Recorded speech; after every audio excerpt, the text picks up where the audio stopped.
Bismillahirrahmanirrahim. Assalamualaikum warahmatullahi wabarakatuh.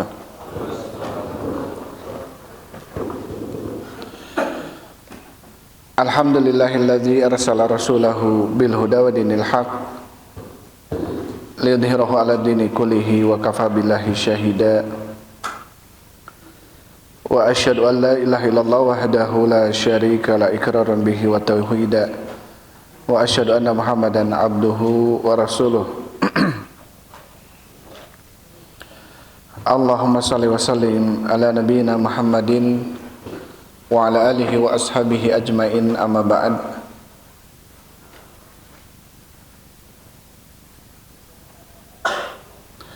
Ikhwan wa akhwati fillah hafizakumullah.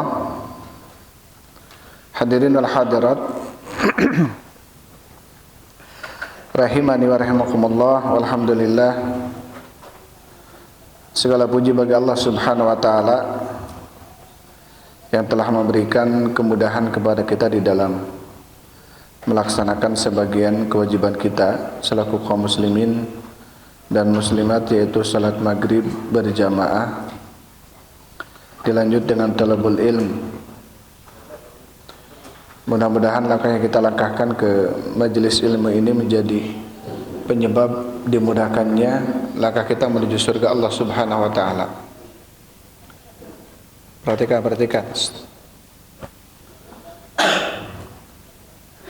Sebagaimana dalam sebuah hadis Rasulullah sallallahu alaihi wasallam, beliau bersabda, "Man salaka tariqan yaltamisu fihi ilman sahalallahu lahu bihi tariqan il jannah." Barang siapa yang melangkahkan kakinya untuk mencari ilmu agama, maka Allah akan mudahkan baginya langkah menuju surga. Dan mudah-mudahan ini menjadi salah satu tanda bahwasanya Allah subhanahu wa ta'ala mencintai dan menginginkan kita kebaikan dengan cara dimudahkannya untuk memahami ilmu agama. Karena Rasul sallallahu alaihi wasallam beliau bersabda, "Man yuridillahu bihi khairan yufaqihu fid din." Barang siapa yang Allah kehendaki baginya kebaikan, maka Allah akan fahamkan dia di dalam agamanya. Jadi ketika Allah subhanahu wa ta'ala menghendaki hambanya menjadi hamba yang baik, maka Allah akan jadikan hamba tersebut hamba yang faham, hamba yang faqih di dalam ilmu agama. Taib, ikhwan wa akhwati fillah hafizakumullah. Insyaallah kita lanjutkan pembahasan kita dalam kitab Riyadhus Shalihin karya Imam An-Nawawi rahimahullahu taala.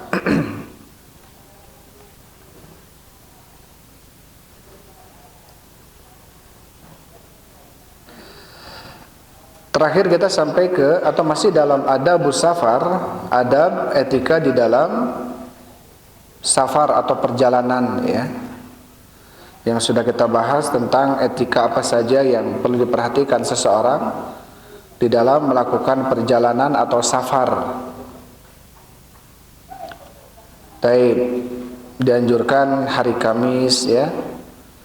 Dianjurkan berangkat di awal hari atau di pagi hari, kemudian berdoa, kemudian ketika safar membawa teman, tidak sendirian, mustahabnya. Taib, ini sudah kita bahas, ya. Sekarang kita masuk ke terakhir kita sampai ke bab takbiril musafir idza sa'ida tsanaya. Bab bertakbirnya seseorang yang sedang safar ketika naik tanjakan. Jadi ketika naik tanjakan dia bertakbir, wa tasbihuhu idza habata fil audiyah. Dan ketika menemukan turunan, maka dia bertasbih, mengucapkan subhanallah. Ini sudah kita bahas. Sekarang kita masuk ke bab setelahnya. Dikatakan oleh Imam Nawawi rahimahullahu taala, beliau mengatakan bab istihbab bidu'ai fi safar, bab mustahabnya berdoa di dalam safar. Ya. Di dalam bab ini Imam Nawawi rahimahullahu taala membawakan bab tentang keutamaan dan mustahab seseorang ketika safar dia berdoa. Ketika safar dia terus ya memanjatkan harapan dan doanya kepada Allah Subhanahu wa taala. Artinya jangan sampai dia ketika sedang melakukan safar kosong dari doa dan harapan. Justru ketika safar itulah kita perbanyak doa kita. Ya, perbanyak apa? Permintaan kita kepada Allah Subhanahu wa taala. Bahkan ini termasuk mustahab ya, dianjurkan. Artinya perkara yang disukai.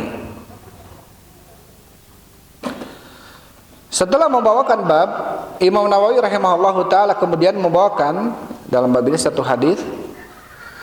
Al-haditsul awal, hadis yang pertama, An Abi Hurairah radhiyallahu anhu qala, dari Abi Hurairah semoga Allah meridainya, qala berkata, qala Rasulullah sallallahu alaihi wasallam, telah bersabda Rasul sallallahu alaihi wasallam, salatu da'awatin mustajabatun, 3 doa yang mustajab, yang diijabah oleh Allah Subhanahu wa taala. La syakka fihinna, tidak ada keraguan di dalamnya. Da'watul madlum, doanya orang yang terzalimi. Wa da'watul musafir, doanya orang yang sedang safar. Wa da'watul walid ala waladihi, dan doanya seorang ibu, ayah, orang tua ala walidihi, terhadap anaknya. Rawahu Abu Daud wa Tirmidzi wa qala haditsun hasanun, dan Imam Tirmidzi mengatakan ini hadis hasan. Walaysa fi riwayati Abi Daud ala waladihi, tetapi di dalam riwayat Abu Daud tidak ada lafaz ala waladihi. Jadi dalam riwayat Abu Daud hanya sampai wada'watul walid, dan doanya orang tua. Ya, doanya orang tua.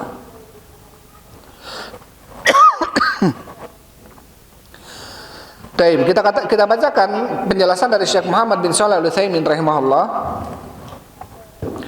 Berkata Syekh Muhammad bin Shalih Al-Utsaimin rahimahullahu taala, qala al-mu'allif rahimahullahu taala fi kitabih Riyadhus Shalihin bab istihbab doa fi safari. Bab dianjurkannya berdoa ketika safar. Al-musafiru huwa, musafir, orang yang safar, dia adalah alladzi faraqa watanahu, dia adalah orang yang meninggalkan negerinya. Fa innahu yakunu musafiran, maka ketika itu dia adalah seorang yang sedang safar. Hatta yarji' ilaihi, sampai dia kembali ke negerinya, ke kampungnya.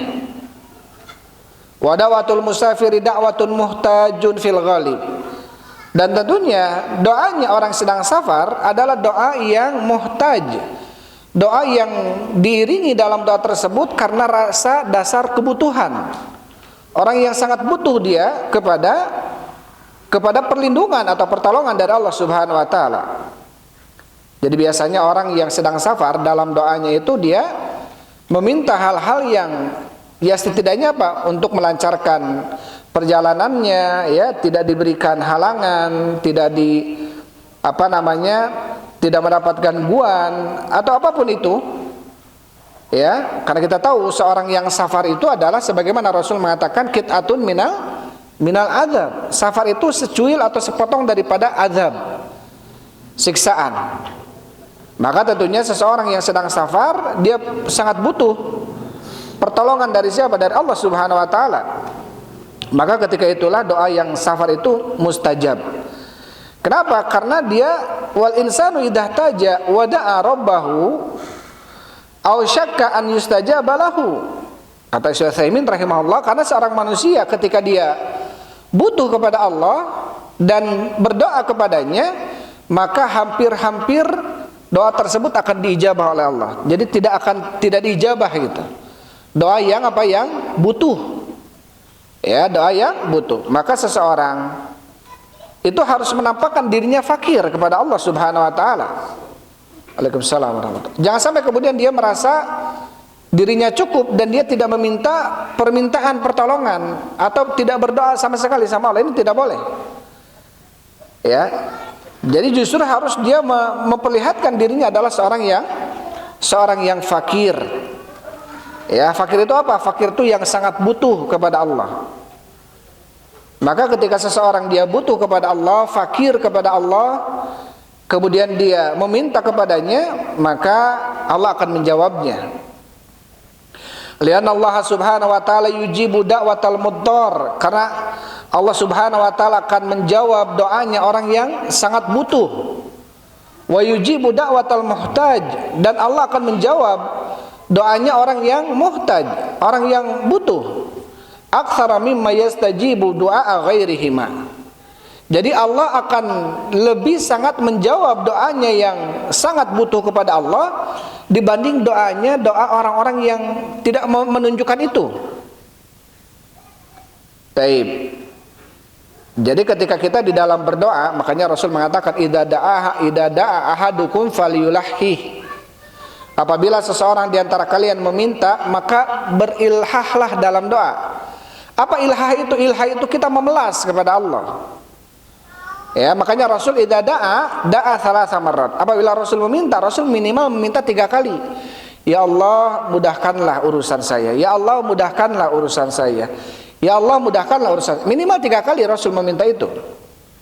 Bahkan kalau bisa sebanyak-banyaknya. Ya Allah, mudahkanlah saya menghafal Al-Qur'an. Ya Allah, mudahkanlah saya. Kalau bisa terus berulang-ulang. Ya. Yulahi di sini itu diibaratkan sebagai seorang anak kepada ibunya, kalau menginginkan sesuatu dia akan berhenti, terus aja ngomong, ya, minta ini, terus aja mi gitu. Kalau ibu misalkan, Bu pengen ini, terus aja dia ngomong. Nah, kita kepada Allah Subhanahu wa taala tunjukkan kondisi itu. Kondisi apa? Kondisi kita memang betul-betul sama Allah. Jangan ini, ya Allah, mudahkanlah urusan saya. Kalaupun tidak ya nggak apa-apalah gitu. Jadi seakan-akan dia butuh nggak butuh. Padahal Rasulullah SAW mengatakan idza da'ahadukum falyadzim fid du'a. Apabila seseorang di antara kalian meminta, maka jazmlah dalam berdoanya. Jangan mengatakan Allahumma gfirli in syi'ta. Kata Rasul, jangan kau ucapkan ya Allah ampunilah kami kalau engkau ingin. Nggak boleh seperti itu. Tapi betul kita sangat-sangat pingin diampuni. Jangan sampai kemudian ada ungkapan apa dalam diri kita seakan-akan kalimat pesimis gitu. Udah lama ini minta sama Allah nggak dijawab-jawab. Makanya dia pun dalam doa akhirnya, ya Allah mudahkanlah urusan saya. Itu pun kalau engkau ingin. Akhirnya dia ada bentuk pesimis sama Allah Subhanahu wa taala, nggak optimis. Dia suudzon sama Allah Subhanahu wa taala. Maka harus husnudzon ya di dalam meminta. Jadi seorang, kata Syekh Utsaimin rahimahullahu taala, kenapa orang yang safar itu dia doanya mustajab? Karena biasanya seseorang yang sedang melakukan safar, kondisinya dia sangat butuh. Kondisinya sangat butuh, butuh pertolongan ya, butuh kelancaran dalam safarnya, butuh perlindungan. Ya pokoknya butuh segalanya. Dan ketika dia safar, dia meninggalkan istrinya. Allahumma anta sahibu fis safar wal khalifatu fil ahl. Ya Allah, engkau adalah teman di dalam safar dan pengganti di keluarga. Kita minta sama Allah agar menjaga keluarga kita. Karena tentunya seseorang yang safar itu akan menampakkan dirinya sangat butuh kepada Allah, sehingga sangat memungkinkan untuk dijawab doanya oleh Allah. Ya, sangat memungkinkan untuk doanya dijawab oleh Allah Subhanahu wa taala. Jangan kemudian ketika kita safar malah banyak mendengarkan sesuatu yang enggak manfaat, bahkan mungkin kemaksiatan ya, dengerin lagu, dengerin musik. Bukannya kita berzikir kepada Allah, bukannya kita mendengarkan sesuatu yang bisa membuat kita ingat. Kalau nggak murotal, dengerin ceramah gitu ya, dengerin nasihat-nasihat. Tentunya itu akan lebih bermanfaat ketika kita safar. Karena ada orang-orang ketika safar justru untuk mengisi waktu safarnya itu dia dengan hal-hal yang menurut dia itu akan lebih bisa menghabiskan waktu. Ya, biar tidak terasa perjalanan. Akhirnya apa? Dia banyak mendengar sesuatu yang tidak bermanfaat.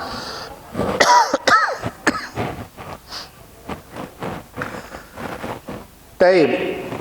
Kemudian Syekh Utsaimin mengatakan, "Tsumma dzakara al-hadits tsalatsa da'awatil mustajabat." Kemudian Rasulullah menyebutkan, atau Imam Nawawi menyebutkan tentang hadis Rasul 3 doa yang mustajab, yang tidak ada keraguan di dalamnya. Yang pertama adalah dakwatul madlum, doanya orang terdolimi. Dakwatul musafir, yang kedua adalah doanya yang sedang safar. Yang ketiga adalah dakwatul walid, doanya orang tua. Nah, ini orang tua. Hati-hati ya kita di dalam berdoa. Jaga ucapan kita. Karena di dalam sebagian lisan-lisan kita, ucapan-ucapan kita mengandung doa. Jangan sampai kita berucap ya kepada anak kita, ya walaupun jengkel, wajar. Ya ketika melihat anaknya jengkel, kemudian kita greget gitu ya. Nah, budak teh bodoh-bodoh ting gitu.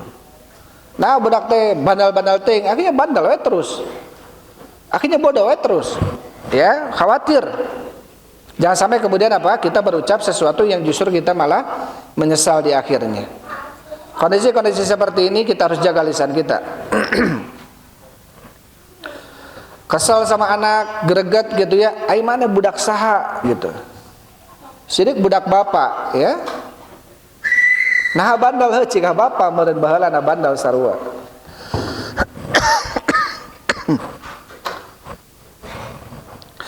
Taib.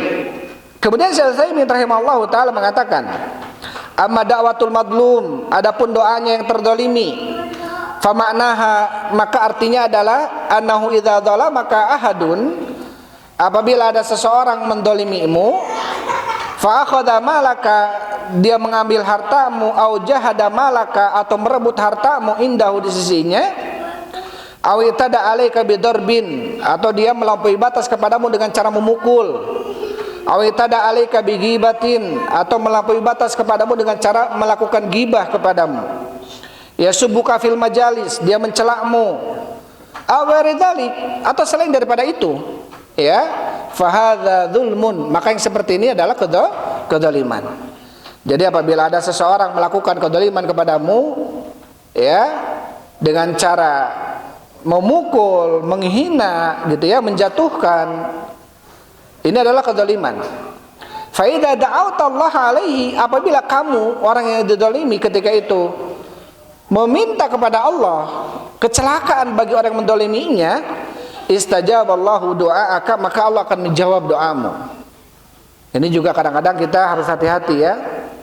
Seseorang mendolimi kita dengan mungkin kedoliman yang apa namanya, yang tidak perlu dia mendapatkan balasan yang justru membuat dia celaka misalkan ya. Kadang kita juga nyesel, aduh mungkin aja dia apa, karena doa kita akhirnya dia apa, dicelakakan gitu ya oleh Allah Subhanahu wa taala. Atau karena kita kesal akhirnya kita mendoakan kejelekan bagi orang yang telah mendolimi kita. Hati-hati bagi orang yang, ya bagi orang yang didolimi ataupun mendolimi.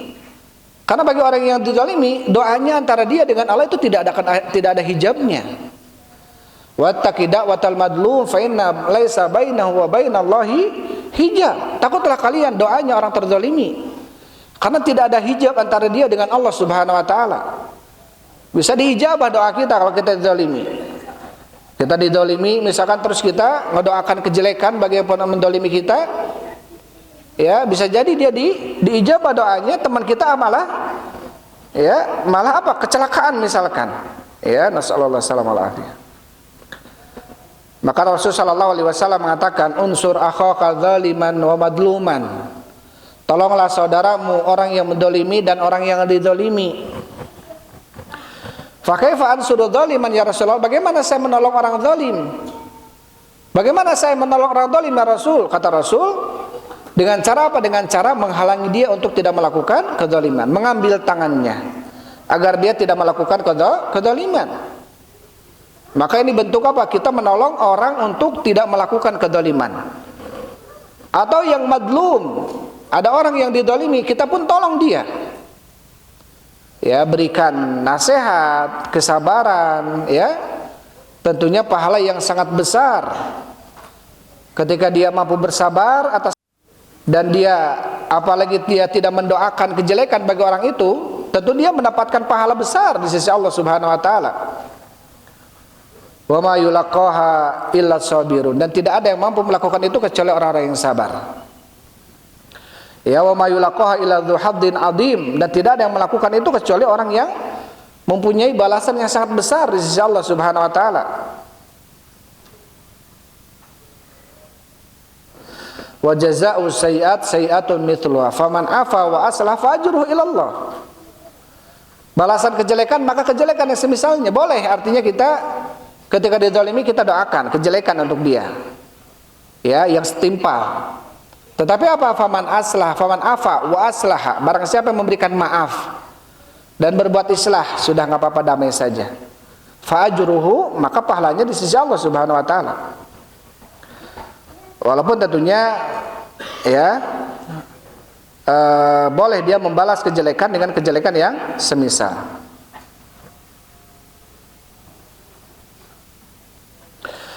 Kemudian kata Syekh rahimahullahu taala, hatta walau kana al-madluma kafiran, hatta walau kana al-madlumu kafiran, sampai-sampai kalaupun orang yang kita dolimi ini adalah orang kafir sekalipun, wa dalamtahu tsumma da'a Allah 'alaika, kemudian kamu dolimi dia, mentang-mentang dia orang kafir, dan kemudian orang kafir ini berdoa kepada Allah untukmu, istajaballahu du'aahu, bisa jadi Allah menjawab doanya.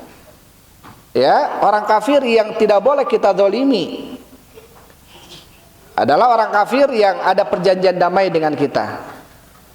La yanhakumullahu 'anil ladina lam yuqatilukum fid din wa lam yukhrijukum min diyarikum an tabarruhum wa tuqsitu ilaihim innallaha yuhibbul muqsitin. Nah, surat apa itu?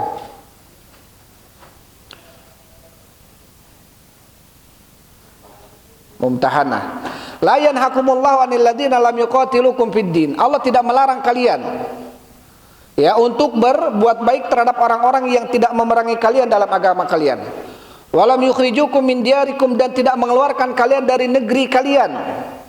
Untuk apa? Antabarruhum wa tuqsitu ilaihim, untuk kamu berbuat baik dengan mereka dan untuk berbuat adil dengan mereka. Innallaha yuhibbul muqsitin, sesungguhnya Allah mencintai orang-orang yang berbuat adil.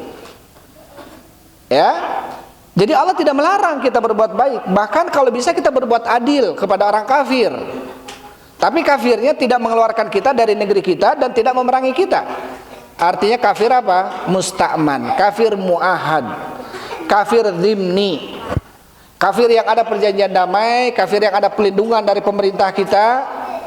Ya, adapun kafir apa namanya yang dia memerangi kita, harbi, ya nggak apa-apa, kita dolimi dia karena memang dia memerangi kita. Maka di sini maksudnya apa? Orang kafir yang doanya diijabah ketika dia didolimi adalah orang kafir yang bukan kafir harbi. Jadi sampai orang kafir pun apa? Bisa diijabah doanya sama Allah Subhanahu wa taala kalau dia didolimi.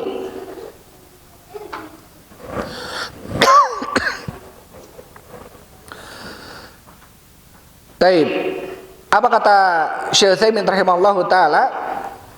Istajaballahu du'aahu la hubban lil kafir walakin hubban lil adli. Kenapa Allah akan menjawab doanya orang kafir? Bukan karena Allah mencintai orang kafir ini, tetapi Allah mencintai keadilan. Jangan mentang-mentang dia orang kafir ini, gitu ya, kita dolimi aja dia. Beli beras sekilo, kita kurangi timbangan di 800 gram. Biarin orang kafir ini curangi aja. Nggak bisa seperti itu. Harus adil, walaupun dia orang kafir. Ya, dan ketika dia dizalimi dan meminta sama Allah, bisa jadi diijabah doanya, bukan karena Allah cinta sama orang kafirnya, tapi karena Allah cinta kepada keadilan. Lianna Allah hakama adlal madlum wal madlum la budda an yansifalahu minadz zalim. Taib. Oleh karena ini Rasulullah SAW ketika mengutus Mu'ad bin Jabal ke negeri Yaman, Rasul mengatakan ittaqi da'watal madlum, takutlah kamu ya Mu'ad terhadap doanya yang terdolimi. Takutlah kamu terhadap doanya yang terdolimi. Artinya orang yang terzalimi, dan di sini Mu'adz ketika itu diutus kemana? Ke negeri Yaman. Ya, dan negeri Yaman ketika itu adalah ahlul kitab, orang-orang kafir, kalangan Yahudi dan Nasrani. Sampai kata Rasul, wattaqi da'watal madlum. Artinya ketika kamu berdakwah, yang kamu hadapi ini ahlul kitab. Jangan kemudian karena mentang-mentang dia ahlul kitab, orang kafir, akhirnya berbuat semena-mena, tidak boleh. Harus adil. Ya, harus adil. Karena kalau dia dizalimi, mentang-mentang dia ini kafir, Yahudi atau Nasrani, dan dia meminta sama Allah, bisa jadi doanya diijabah. Kemudian yang kedua, ya kata Rasulullah, dakwatul musafir adalah doanya orang musafir, doanya orang sedang safar. Idza da'a Allah azza wa jalla an yuyassira safarahu wa an yu'inahu alaihi.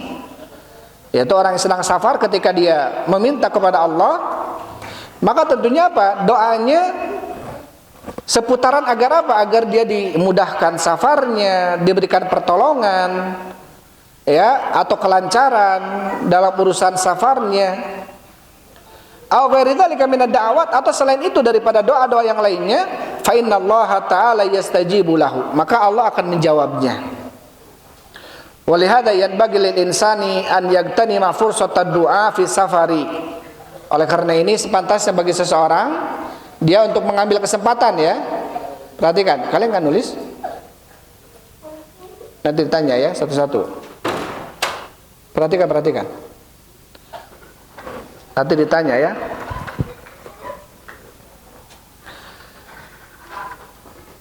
Dikatakan oleh Syekh Utsaimin rahimahullahu taala, walihada, oleh karena ini yang bagi lil insan, sepantasnya bagi seseorang manusia, an yagtanima fursatad du'a fi safari, dia untuk mengambil fursah, kesempatan di dalam safarnya, yaitu untuk berdoa.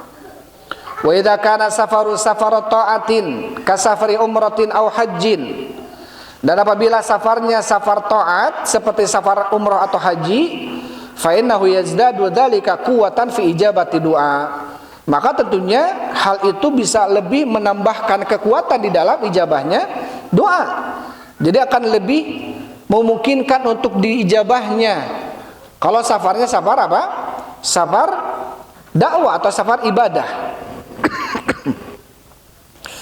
Karena ada safar ibadah, ada safar mubah, bahkan ada safar makruh, ada safar yang haram gitu ya. Jauh-jauh kita melakukan safar ke negeri yang kafir gitu ya, untuk berbuat maksiat di sana, jelas ini haram perjalanannya.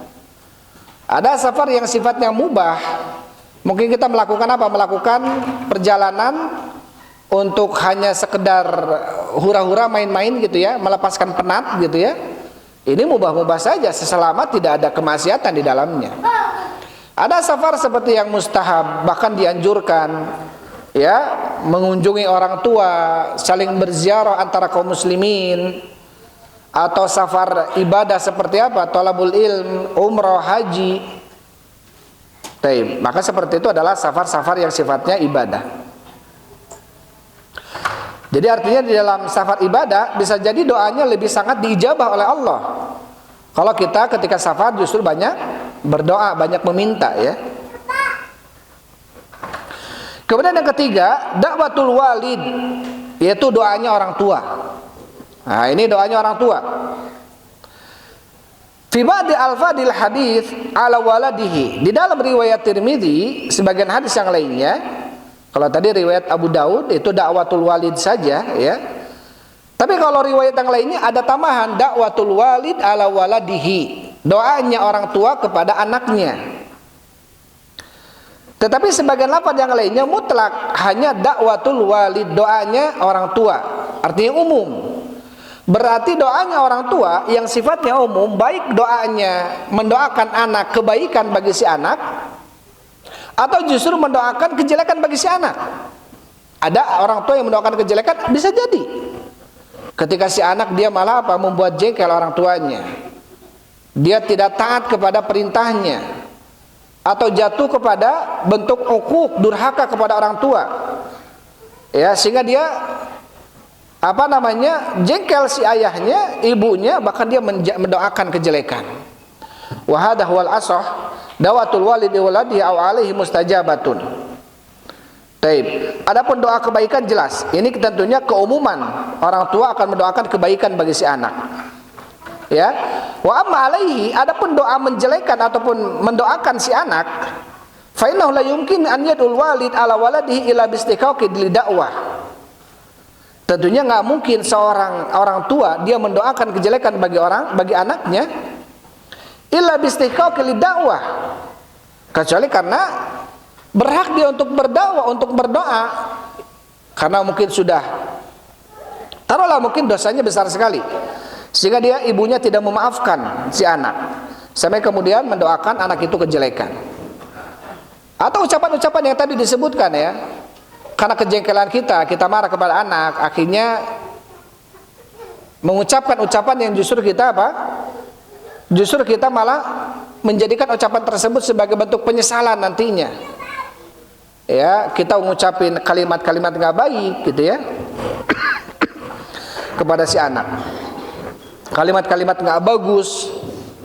Maka tentunya bagi orang tua harus menjaga lisannya ya di dalam berucap, terlebih berucap mengenai si anak ya, jangan sampai keluar lisan yang lisan tersebut malah dia menyesali atas ucapan itu.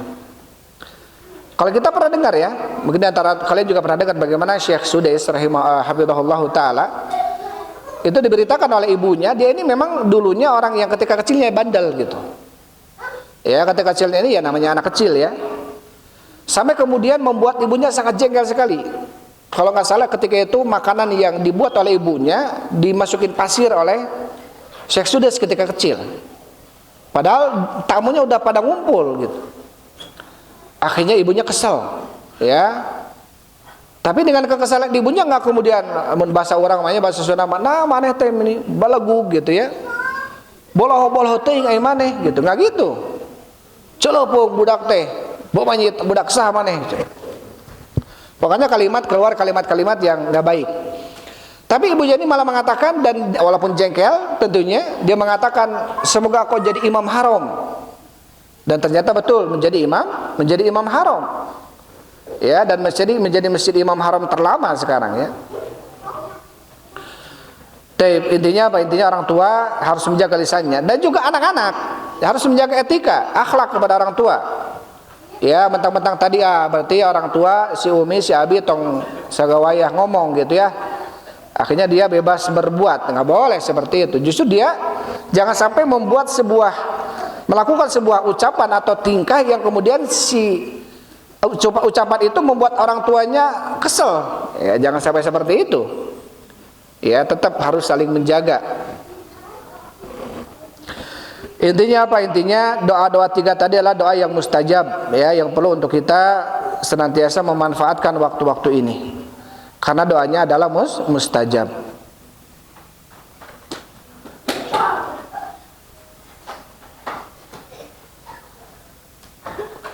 Sudah azan ya? Udah masuk ya? Taib, itu hadis ya, satu hadis dalam bab ini. Itu tadi yang bisa saya sampaikan. Wallahu a'lam bishawab. Alhamdulillah wassalatu wassalamu ala Rasulillah. Subhanakallahumma rabbana wa bihamdik asyhadu an la ilaha illa anta astaghfiruka wa atubu ilaik. Assalamualaikum warahmatullahi wabarakatuh.